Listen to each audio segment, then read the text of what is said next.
여러분, 우리가 움직이게 되면은 공기의 저항을 받게 되어 있습니다. 또 가만히 있으면 저항을 받지 않죠.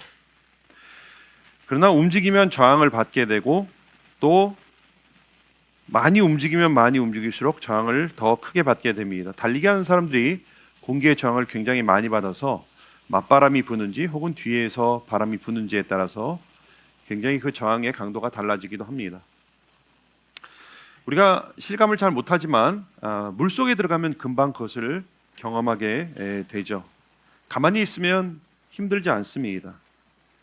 그러나 움직이면 금방 실감을 하게 됩니다. 그 물의 저항을. 그리고 크게 움직이면 움직일수록 그 저항은 점점 더 커지게 되죠. 완전히 맞는 비유는 아니지만 우리 그리스도인들의 삶이 비슷하지 않을까 생각을 해봅니다. 그리스도인들의 삶 가운데서 시험은 어쩌면 필연적입니다.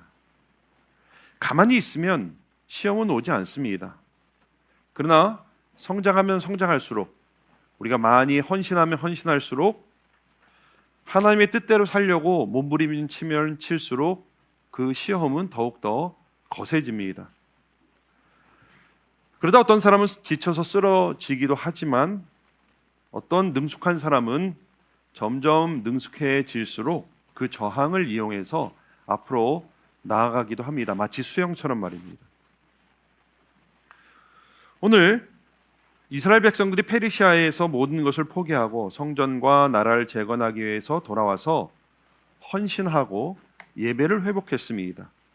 그때의 그들의 사기는 아마도 하늘을 찔렀을 것입니다. 그러나 앞서 말씀드린 대로 그렇게 하나님의 일에는 저항이, 시험이 따르기 마련입니다. 포로에서 돌아온 유대인들이 여호와의 성전을 짓자 사마리아인들이 찾아와서 자신들도 하나님을 섬기니 성전 건축에 참여하게 해달라 이렇게 요청을 해옵니다. 이 요청은 얼핏 보면 굉장히 솔깃한 것이었습니다. 그러나 지도자였던 스룹바벨과 예수아는 그들의 의도가 불순하다는 것을 알아챘습니다. 그래서 하나님의 성전을 세우는 일에 당신들은 상관이 없다 이렇게 단호하게 거절을 합니다. 그렇게 거절당한 사마리아인들은 본색을 드러내서 관리들을 매수하고 방해 공작을 펼쳤고, 이 방해는 그때 즉 고레스 왕 때부터 나중에 다리오 왕 때까지 끈질기게 이어집니다. 집요한 방해 때문에 성전 건축은 다리오 왕 2년까지 약 16년 동안 중단이 됩니다. 근데 여러분, 성경을 아마 미리 읽으신 분들은 약간 헷갈리실 것 같은데 오늘 말씀 4장 7절부터 23절까지는 여러분 괄호를 치셔야 됩니다. 그게 역사적인 순서와 전후가 맞지 않는데 이런 거죠. 이렇게 핍박을 받는 걸 막 이야기하다가 아유 그 핍박 말이야 느헤미야 시대까지 계속 있었어 이렇게 얘기한 거예요. 그래서 그거를 괄호를 치고 보셔야 됩니다. 그래서 4장 7절부터 23절까지는 참고 자료이고 여기에 대해서는 나중에 느헤미야 때 다시 나옵니다. 그때 다시 한번 살펴보기로 합니다. 어쨌든 그렇게 재건이 중단된 지 언 16년이 지났습니다. 16년 굉장히 긴 시간이죠. 그래서 백성들은 성전 짓기를 포기하고 그냥 정착하는데 정신이 없었습니다. 그러나 다리오 왕 때 선지자 학개와 스가랴, 우리가 들어온 선지자들의 이름이죠. 이들이 하나님의 이름으로 백성들을 격려했고 이에 힘입어 스룹바벨과 예수아가 다시 성전 건축을 시작하게 되었습니다. 그런데 방해는 계속 이어졌습니다. 공사가 재개되자 이번에는 대번에 다뜨네와 스달보스네라는 사람이 찾아와서 누가 이 성전 건축을 허락했느냐 물어왔습니다. 그렇지만 그때는 하나님께서 유대인들의 마음을 지키셨기 때문에 공사는 중단되지 않았습니다. 어쩔 고레스 대왕이 명했는데 하면서 유대 장로들은 과거 고레스 왕에게 내렸던 성전 재건 칙령을 근거로 자신들의 성전 건축의 정당성을 주장했습니다. 이에 그 시비를 걸었던 다뜨네와 스달보스네는 다리오 왕에게 편지를 보내서 문서 창고를 조사해서 고레스 왕의 칙령이 진짜인지 아닌지 한번 확인해 주십시오 하는 청을 하는 이야기까지가 오늘 4장, 5장 말씀입니다. 오늘 말씀은요, 필연적인 시험이 임했습니다. 그때 하나님의 백성들이 어떻게 대처해야 하는지 혹은 어떻게 대처했는지 이것을 우리가 살펴보면서 오늘날 우리도 필연적인 시험을 당할 때에 우리는 어떻게 헤쳐나갈 수 있을지, 어떻게 저항을 극복하고 흐름을 타고 나갈 수 있을지 우리가 살펴보고자 합니다. 첫 번째, 필연적인 시험을 당할 때 타협하지 않는 것으로 우리는 시작해야 됩니다. 작은 일에도 타협을 하지 않는 일, 이것이 바로 스타팅 포인트입니다. 이게 무슨 말이냐? 유대인들이 성전을 재건한다는 소식을 듣고 아까 사마리아 사람들이 왔다고 말씀을 드렸어요. 이 사마리아 사람들은 이 정체성이 굉장히 모호한 사람들입니다. 그들은 순수한 의도로 온 것은 아니었어요. 우리도 하나님을 섬기고 있으니 우리가 성전 재건에 참여하게 해달라 이렇게 얘기했지만 사실 그들은 유대인들과 연관성이 끊긴 지는 오래되었습니다. 원래 남북으로 갈린 이후에 바로 그들은 예루살렘 성전 말고 다른 성전을 자기들이 짓고 자기들만의 하나님을 섬기기 시작했습니다. 그것도 가나안에 있었던 많은 신들과 더불어서 바알과 아세라라든지, 그래서 하나님이라고 하는 이름은 그들이 동일하게 사용을 하고 있지만은 사실은 전혀 다른 신이었고 다른 많은 가나안의 신들과 똑같이 취급을 하며 섬기고 있었던 터였습니다. 게다가 아수르한테 이들은 망했어요. 그렇게 이 이방신을 섬기고 하나님을 많은 신들 중에 하나로 섬기고 이름만 껍데기만 갖다 섬겼기 때문에 그 북이스라엘은 단 한 명의 선한 왕이 나오지 않습니다. 단 한 명의 하나님을 두려워하는 왕이 나오지 않습니다. 그래서 그들은 아수르에게 일찌감치 멸망을 당하게 되는데 이 아수르에서 강제 이주 정책을 펴니다. 그래서 이방인들을 강제로 그 북이스라엘에 있는 곳으로 이주를 시키고 또 그 북이스라엘에 있는 사람들은 포로로 잡아가고 이렇게 혼합 정책을 핀 가운데 혈통적으로 섞이게 되었습니다. 그러니까 이 사마리아 사람이라고 하는 소위 북이스라엘 이후에 사마리아 지역에 살고 있었던 사람들이라고 하는 사람들은 혈통적으로나 영적으로 그렇게 이스라엘과 연관성이 있는 상황은 아니었습니다. 그런데 그들이 가만히 보니까 유대인들이 돌아와서 막 성전을 지으려고 하고 제사를 지내고 축제를 지내고 이렇게 하니까 영적인 동기에서가 아니라 두려움 반 혹은 질투 반 부러움 반 혹은 재건을 사실은 방해하려고 왔던 것이었습니다. 자, 근데 입장을 한번 바꿔놓고 한번 생각해 보겠습니다. 유대인들 입장에서는 어땠을까요? 유대인들 입장에서 사실 거절하기 쉽지는 않았을 것입니다. 왜냐하면 지금 건축을 하려면 많은 일손이 필요합니다. 돈도 필요합니다. 그러니까 이들이 합류한다고 하면은 그들 마음 가운데 도움이 되겠는데 이렇게 계산했을 법합니다. 특히 이 사마리아 사람들은 약간 완전히 남은 아니잖아요. 그렇죠? 회색지대예요. 그래서 완전히 이방인들은 아니기 때문에 지정학적으로 혈통적으로 그나마 가까운 사람들이었기 때문에 그들이 제안했을 때 솔깃했을 것입니다.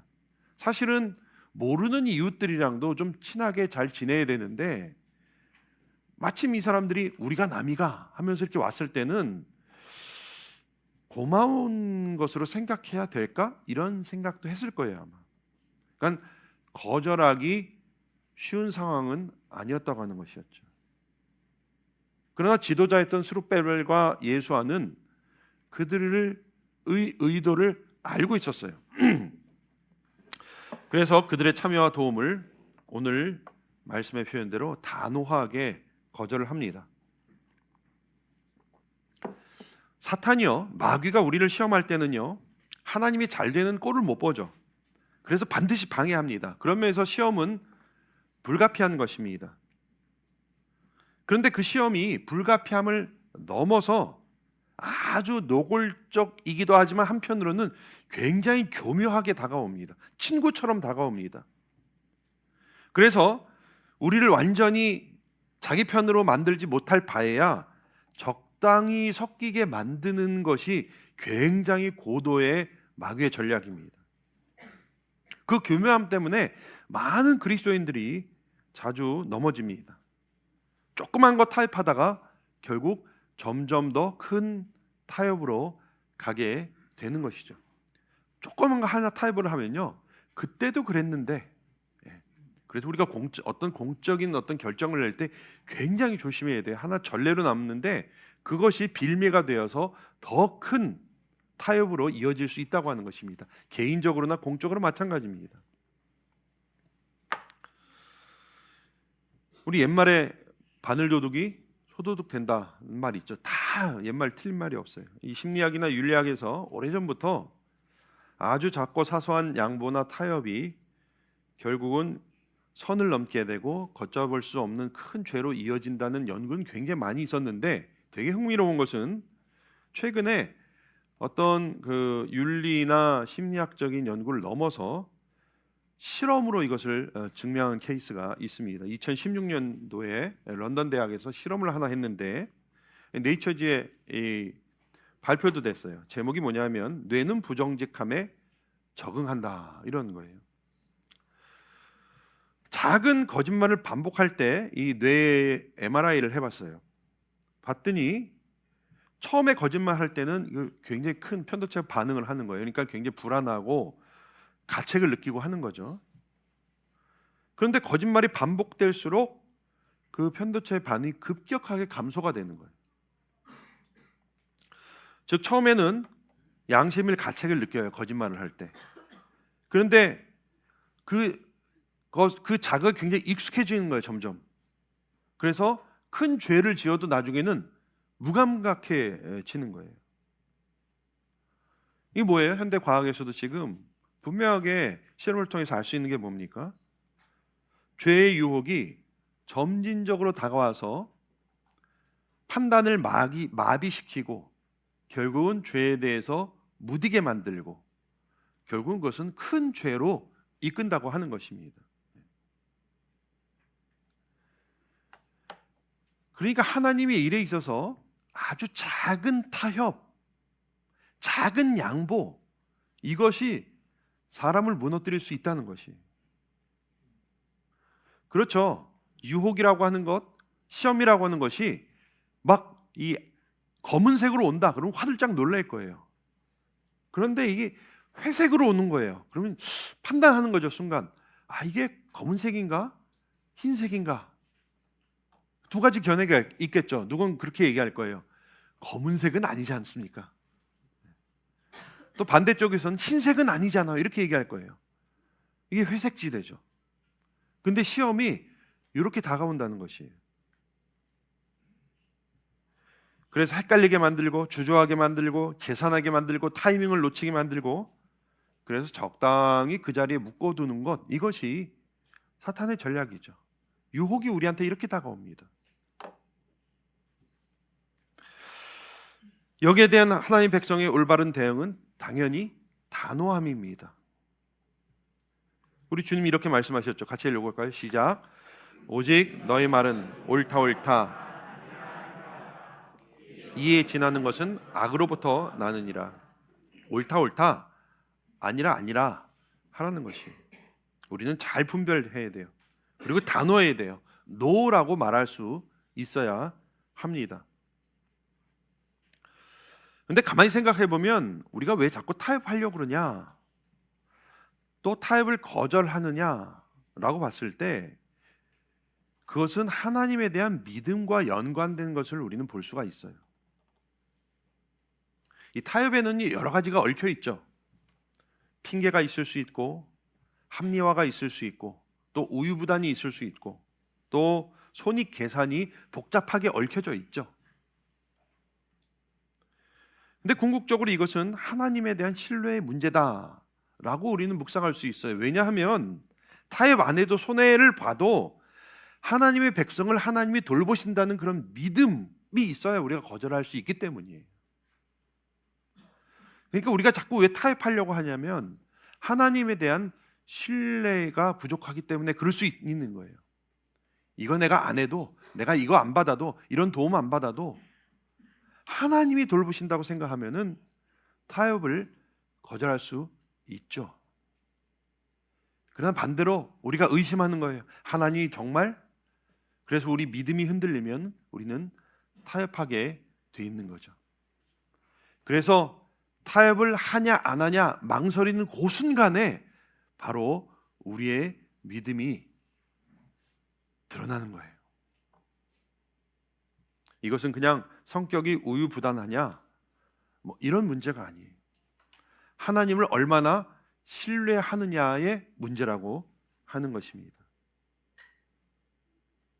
결국 하나 작은 거 타협하고 작은 거 의심하면은 큰 타협과 큰 의심으로 가게 되고 우리는 그것 때문에 더 많은 죄와 타협과 유혹에 넘어갈 수 있다고 하는 것입니다.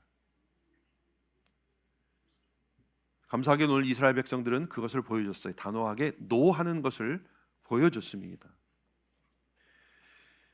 그것이 하나님을 깊이 신뢰하는 믿음이고 그렇게 사는 것이 믿음으로 사는 것입니다. 우리에게 시험이 닥쳐올 때 교묘하게 다가옵니다. 그러나 여러분 잘 분별하시고 노 할 줄 아는 저와 여러분들 되실 주님의 이름으로 축원합니다. 둘째, 필연적인 시험을 당할 때 염려하며 겁먹지 말아야 돼요. 우리가 염려가 우리를 넘어뜨려요. 지레 겁먹지 말아야 돼요. 염려부터 하면 하나님의 뜻대로 사는 것을 포기하게 되고 사명을 완수할 수 없습니다. 여러분 한 번쯤 들어보셨을 것 같아요. 대공황 때 루즈벨트 대통령이 뭐라고 얘기했냐면 우리가 두려워할 것은 두려움 그 자체다. 우리가 두려워해야 되는 것은 두려움 그 자체다라고 얘기했어요. 상황이 아니라 두려움이 심리적인 불안이 우리를 무너뜨린다는 것이. 유대인들에게 이 거절의 대가는 혹독했죠. 그들은 직접적으로 이제 이 사마리아 사람들은 건축을 방해하기 시작했어요. 그래서 이로부터 그 땅 백성이 유다 백성의 손을 약하게 하여 그 건축을 방해했다라고 있습니다.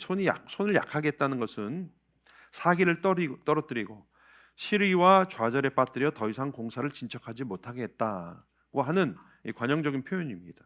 온갖 방해 공작을 해서 그들이 건축을 할 수 있는 힘을 뺐던 것이죠. 그리고 5절에 보니까 페르시아 관리들에게 뇌물을 줘가지고 정치적인 압박을 합니다. 뭐 예나 지금이나 관의 개입이 있으면 굉장히 힘들어져요.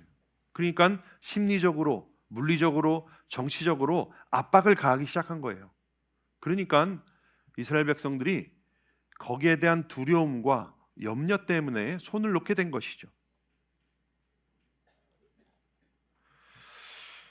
여러분, 우리가 결단을 하고 조그만 유혹들을 물리쳐도 상황이 당장 나아지는 건 아니에요. 오히려 더 어렵게 되는 수가 많이 있죠. 우리가 경험적으로 알 수 있습니다. 그럼 우리의 딜레마가 좀 이런 거예요. 그렇죠? 이렇게 좀 세상에서도 그렇잖아요. 착하게 살면 그 착한 보상이 있어야 되는데 그런 기대를 하잖아요. 근데 하나님의 뜻대로 살려면 잘 살 줄 알았는데 오히려 더 큰 시험에 직면할 수 있다고 하는 거예요. 이게 우리로 하여금 하나님의 뜻대로 제대로 살고자 하는 우리의 마음을 흔드는 것이죠. 망설이게 하는 것이죠. 그렇지 않아요? 자녀들 우리 믿음으로 키우려고 하는데 우리 자녀들이 더 어려워질 수 있어요. 믿음으로 사업을 하려고 그러는데 좀 많이 저희는 주로 지금 이 회사를 많이 다닙니다만은 전에 섬기던 교회에 자영업자들 많았는데 꼭 이렇게 하나님 뜻대로 하려고 하면은 더 큰 어려움이 닥치는 것들 많이 경험을 합니다. 근데 여러분, 제가 결론부터 말씀을 드리면 끝날 때까지 끝나는 건 아닙니다, 여러분. 네. 끝까지 가봐야 하는 줄 믿으시길 바랍니다. 네. 자, 그런데 우리가 여기서 깊이 생각해 봐야 될 게 있어요. 팩트 체크. 네. 서두에 말씀드린 대로 6절부터 23절까지는 삽입 구절이에요. 이건 괄호를 치고 보셔야 됩니다. 그렇게 본다면 엄밀히 말해서 성전 재건 중단의 명령이 내려온 건 아니었어요. 가만히 성경을 보면요. 중단 명령은 나중에 성벽 재건에 관한 이야기입니다.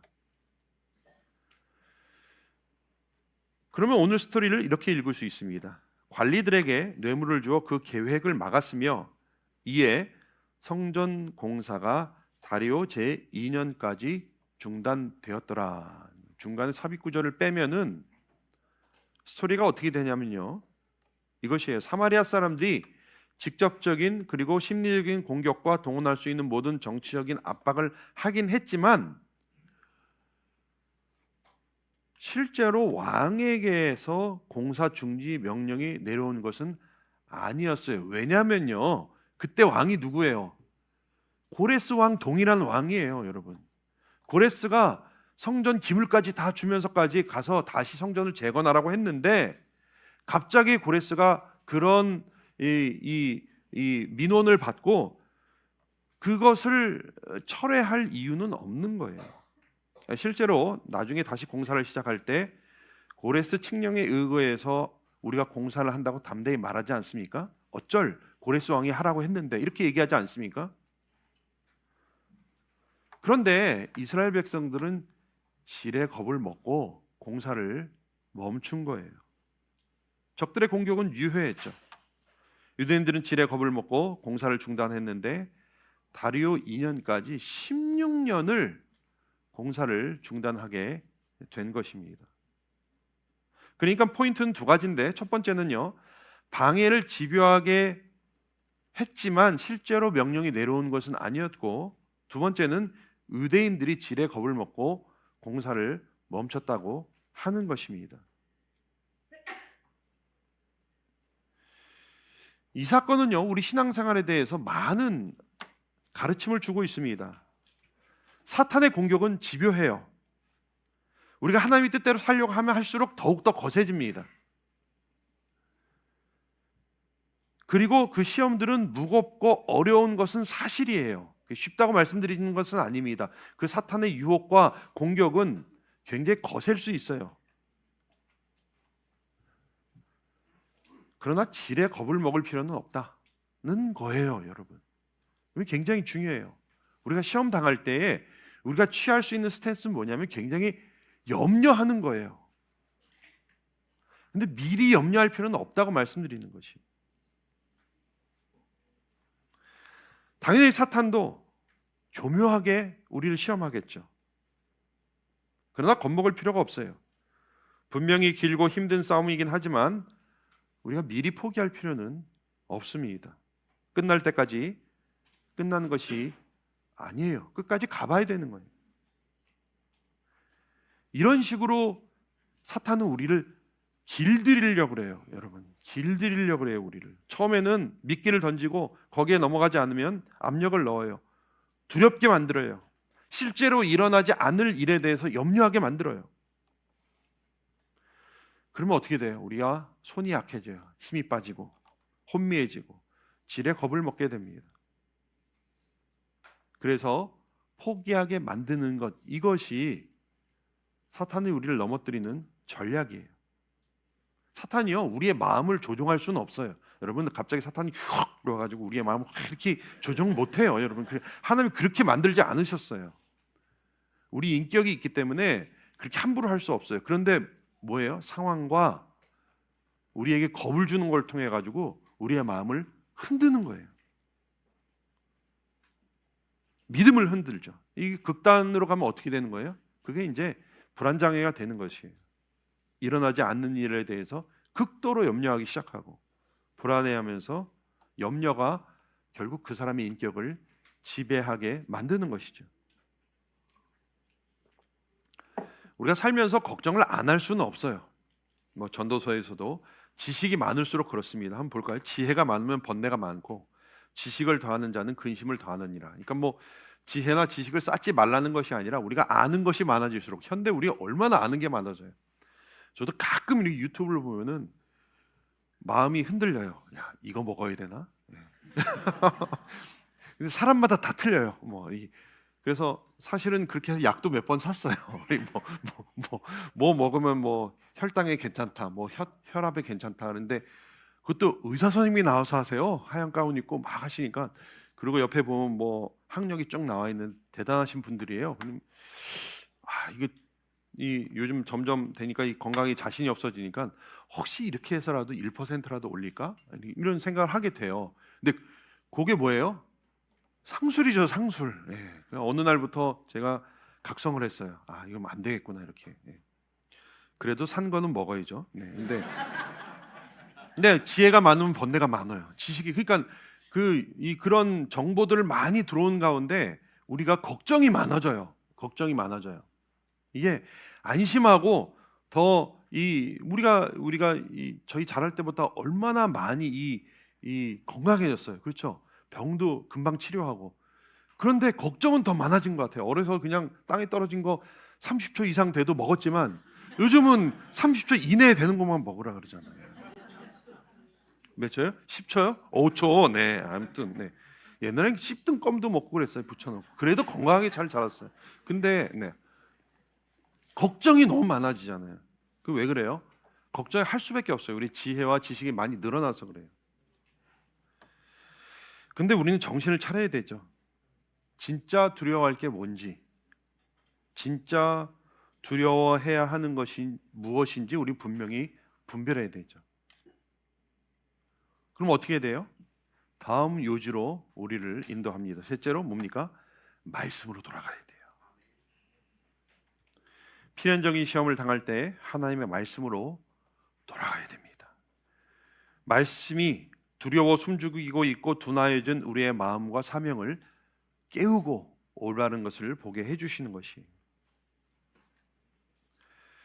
그렇게 지레 겁먹고 16년 동안 중단되었을 때 하나님은 선지자들을 통해서 그들을 깨우셨어요.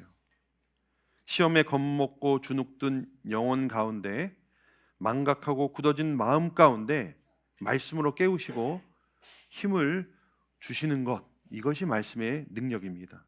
오늘 보니까 학개와 id도의 손자 스가랴가 예언을 했다 했습니다. 여기서 예언은요, 미래를 내다보는 것이 아니라 대언이에요. 성경에서 말하는 예언은 대부분 대언, 대신 전달하는, 대신 말하는 것입니다.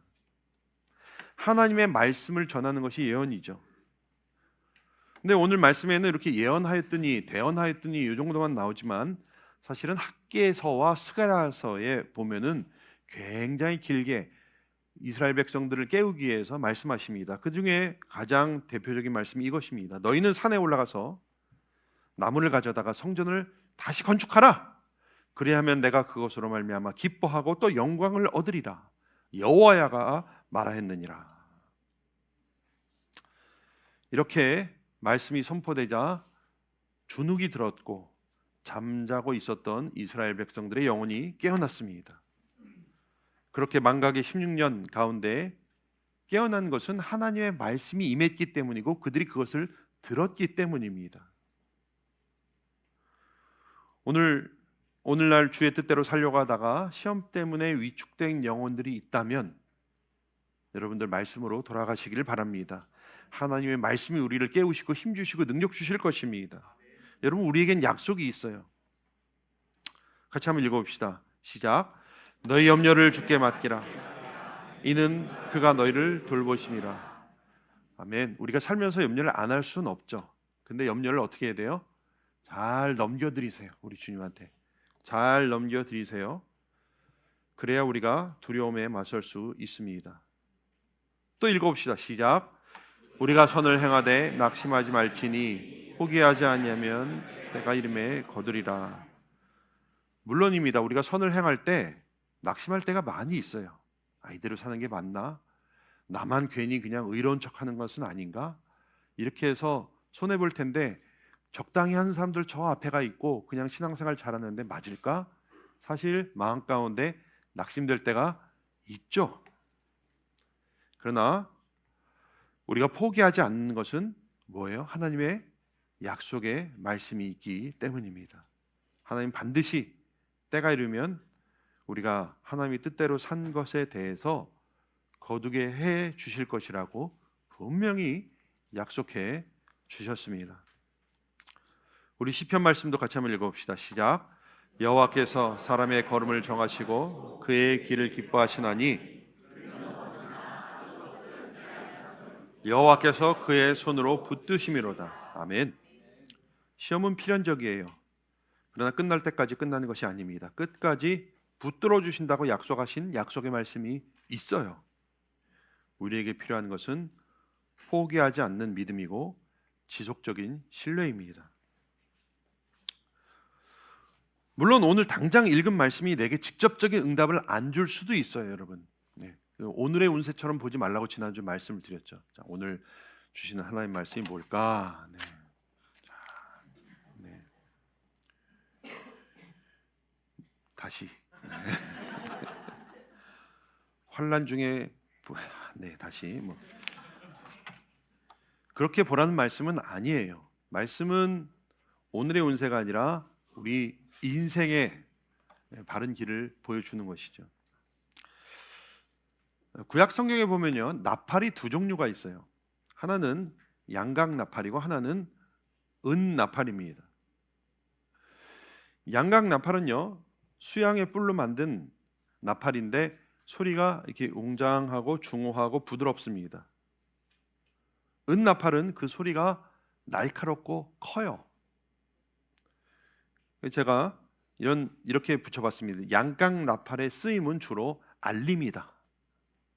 근데 은 나팔의 주로 쓰임은 알람이다.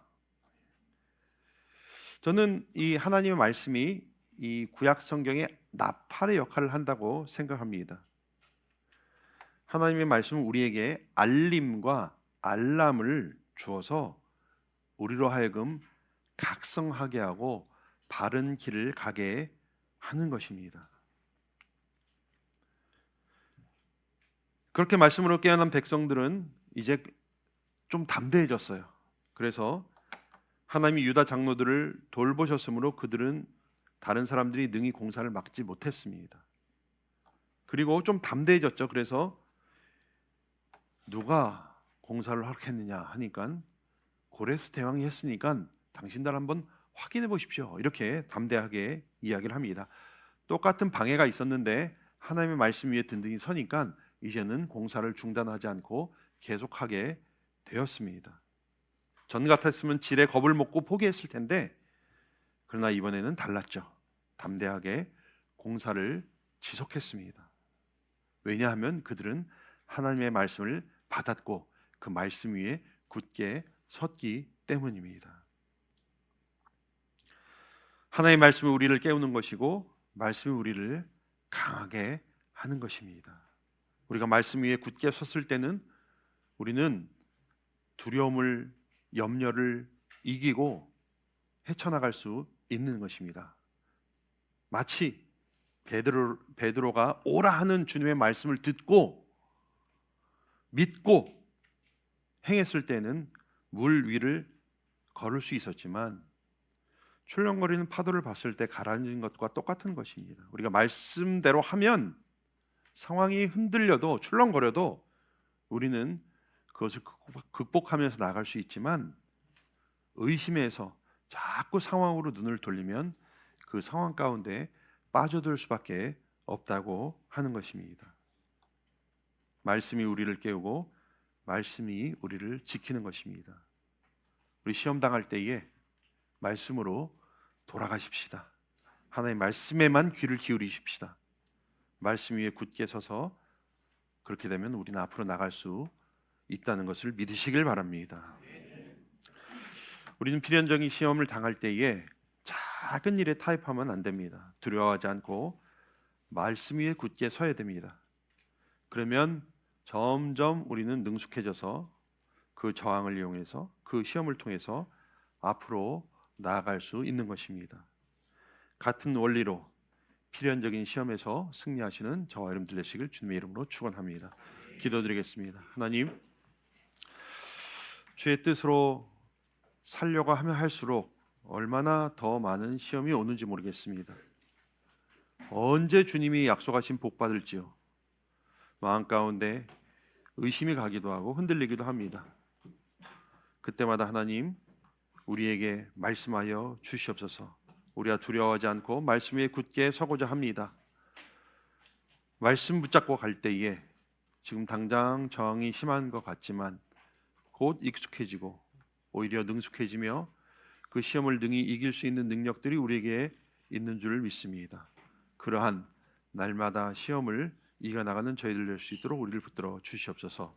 예수님의 이름으로 기도드리옵나이다. 아멘.